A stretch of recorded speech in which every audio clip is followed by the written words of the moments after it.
Over time, explaining your pain stops being about being understood and starts being about being believed.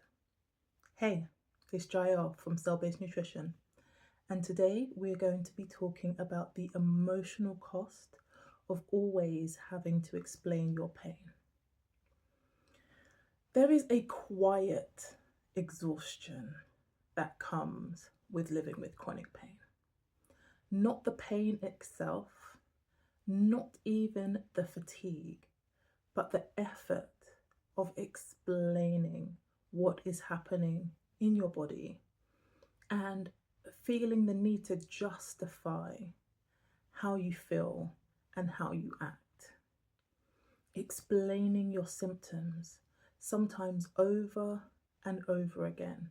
Every appointment, every referral, every consultation, every form, explaining your limits, what you are able to do, what you are not able to do, why you're not able to do things, why your ability to do things sometimes fluctuates, explaining why you had to change plans, explaining why you had to cancel plans, explaining why you forgot to do things, explaining why there's an additional mental load as well as the physical pain load that you have to bear, explaining why you can't push through, explaining why your capacity is lower today than it was yesterday or last week.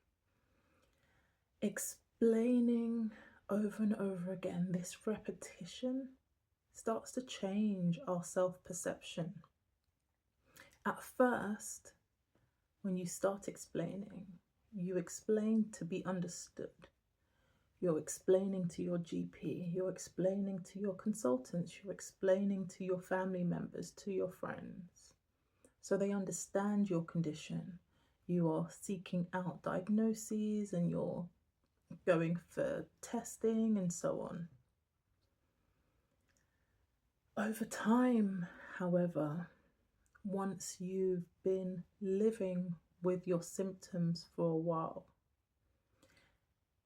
there's a shift that happens where you start explaining to be believed, especially if, like me, you have a laundry list of chronic conditions, illnesses that you're living with. Different systems of the body are doing different things. You're living with complex medical needs. You start to feel an internal pressure that your list is too long. And you start to wonder whether or not people believe that so many things can be wrong with one person at the same time. And eventually, the explaining becomes almost a defense against other people making the assumption that you are over-exaggerating. You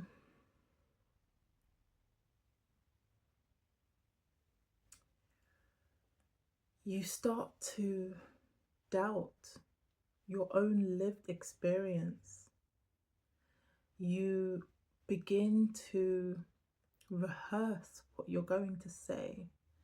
You know, when you have an appointment coming up, say it's a medical appointment, say it's an appointment with the dreaded DWP, you practice in your mind what you're going to say, how you're going to say it. You question how it's going to sound. You scan what your thoughts are and what you intend to explain. You scan it for signs of doubt. You pre-edit what you want to say, and that constant of being on edge, is stress. And what do we know that stress does? Stress exacerbates pain, stress exacerbates fatigue. And then your self-trust starts to erode because you begin to internalize how other people react to you, and you start questioning yourself. How is it possible that I'm living with 5, 6 different conditions, medical conditions at the same time? How is it possible that I'm living with all of these different ailments? How is it possible that several parts of my body are hurting at the same time? And other people's doubt begins to be like a little nagging voice at the back of your own head. When you are asked to justify your pain enough, when you are asked to justify your pain over and over again, it's normal to start questioning whether or not your pain is real or valid, because that's when the internalized ableism starts slipping in. You know, the ableism that we try so hard to fight against, the ableism that we really try to root out from our thoughts and our psyche. And it's not because what you are experiencing isn't real at all, because society has trained you to doubt yourself, because society doubts you, because other people doubt you. That has groomed you, for want of a better word, to start doubting and questioning yourself and your own lived experience. I want to talk about 2 things in particular that are really quite insidious when it comes to people living with complex medical needs, chronic pain, chronic fatigue, disability, etc. The first of which is medical gaslighting.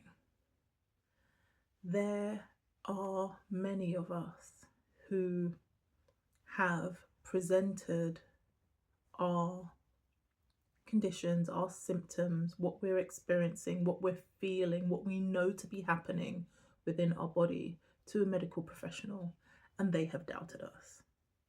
And they have questioned whether or not it's true. They have questioned whether it's as severe as we say it is. They have questioned whether it's as limiting as we claim it is. And I am sure there are many of you that instead of testing and referrals and belief, we have been oh gosh, I'm just gonna say it, prescribed antidepressants instead. And that's not because a diagnosis of depression has been made, because if a diagnosis of depression had been made by a psychologist or a psychiatrist, and that antidepressant was the treatment for your diagnosed condition, no problem. But when you are complaining of pain and within 30 seconds, tapping, typing, and a prescription is coming out, and then you go home or on your way to the pharmacy and you Google what the prescription is, and it's not pain meds, it's not nerve blockers, it's something that does not treat the symptoms that you have presented to that medical professional. And this is a tale as old as time. And there's so many of us who have come face to face with medical practitioners who outright have dismissed our recollection, our lived experience, our telling of what we're experiencing. And it's awful, because where do you go? For for those of us who are able to ask for a second opinion, that could be the next step. But sometimes, in the moment, in the moment of being disbelieved, in the moment of there being pushback, in the moment of being gaslit, sometimes it's a normal trauma response to pull into yourself and not know what to think or to say next. Another element of this topic that I want to discuss is the social minimization of what you're experiencing. It happens with family, with friends, with employers, with other institutions. The small comments, the little sounds, the raised eyebrows, people giving you advice instead of listening, people asking you, have you read this book? Have you watched this video? Have you tried this concoction? I can't tell you how many times. And I'm a naturopath. I'm a complementary therapist. I'm a nutritional therapist. Believe me, if there was a shrub, a bush, a tea, a tincture that could cure me, I would have found it by now. I would have found it, and I would have ingested it, and I would be a billionaire because I would have sold the cure. The amount of times that something, whatever it is pushed as the cure. And when I was younger, considerably younger, I'm talking like 20 years ago, younger, I was so desperate to be fixed. I was so desperate for the sickle cell to go away. I was so saddened by my young body being riddled with arthritis that I was chasing every single possible cure going. You could have sold me anything, and there were people who did, absolutely took advantage and sold me anything. Buying all sorts of bottles with no labels on it, literally treating myself like a guinea pig, hoping that something would rid my body of pain. Not knowing at the time, not understanding that pain is layered. There are multiple systems in our body that are responsible for our experience of pain. And so there is not one thing that is possible to be a multi-systemic cure-all. And that's why often advice isn't helpful, because in the vast majority of cases, when somebody has already been living with the condition, I'm not talking about in the immediacy of a diagnosis, but when somebody has been living with the condition, the vast majority of people have thoroughly researched their condition. At the bare minimum, they have joined support groups, they have asked questions, they've done reading, they have ordered books. And all we really need is to be listened to. All we really need is to be believed. What we really need is true support and true community to help us live with the conditions that we're living with. And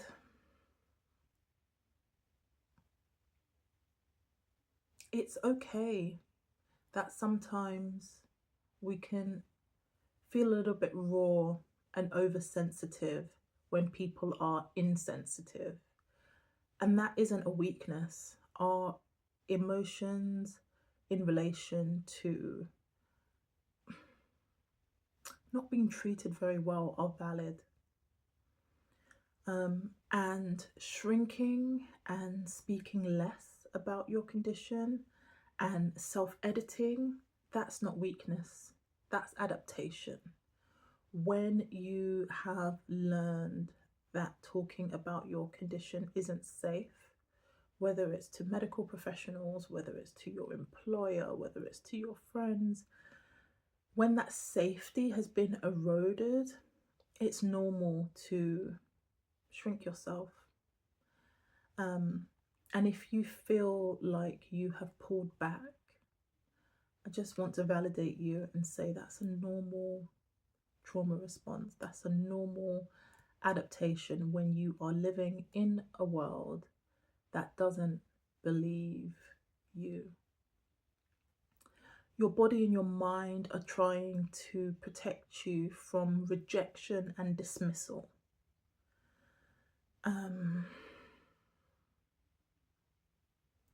And it can only do this emotionally. And then it triggers responses like over-explaining yourself.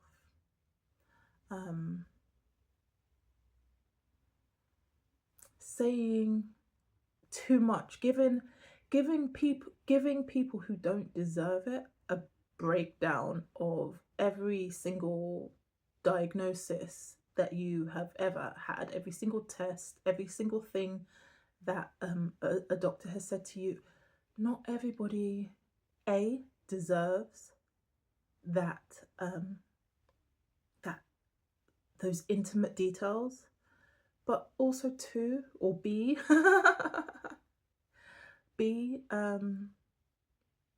even when we over explain, if people have their mind set to not believing us, they're not going to believe us anyway.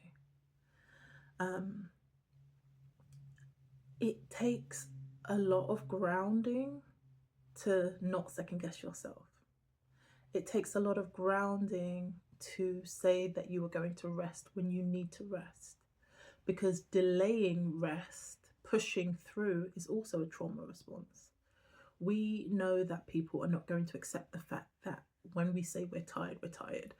And tired doesn't even begin to explain the chronic fatigue, the sheer exhaustion of the absolute lack of energy that we have. But because we know that people don't necessarily believe us, because we fear that people are doubting us, we delay rest. We push past our limits, we push past our boundaries, we scrape the last bit of energy we have so as to perform for others. And then we lose confidence in our own experiences. We lose confidence in our own boundary setting, because, well, if you manage to push through then, why can't you push through now? If you manage to work overtime or take on this extra shift or do this extra task before, well, you've still got the same conditions now, why can't you do it again? It's never a situation where we come out on top. It's a constant lose-lose. You're doubted, so you overperform, but you're still doubted because if you were that severe in your illness, you wouldn't have been able to have done the thing that you forced yourself to do. And even putting this in words is really difficult, because I'm having a lot of memories flash through my mind of times when I have delayed rest, pushed past my limits, second guessed myself. And I'm in exactly the same position that I was before, because the people who I'm trying to perform for still don't have the sympathy, empathy, compassion that I'm looking for anyway. So let me round this up by saying you do not need permission to feel what you feel. You do not need to prove your pain to get adequate care. You do not need to demonstrate or perform disability to gain access to services that you should have by right. Your body is allowed to be the authority. You are allowed to be the authority of what you feel, what is going on. You are allowed to be the recorder of your symptoms. You are allowed to be your own advocate. And that has to be enough. If you have been living with this quietly, I invite you to stay and follow on for conversations that are grounded in your real life experience. I want to create space where we can talk freely about our very real lived experiences without judgment. Feel free to leave a comment below if you like, if this has resonated with you. And I just want to say that you're not alone. Although we are all independently in little silos living with our pain, but there is a united consensus that other people with chronic pain have an understanding of what it is that you're going through. So I'm Jael from Cell-Based Nutrition, and it has been lovely talking to you. Please like, comment and subscribe so we can get these very important conversations out to people who need to hear them, for people who need community, and most importantly, I would like to remind you that your body is not broken. Your cells are just undernourished. And with that, I'll see you in the next video.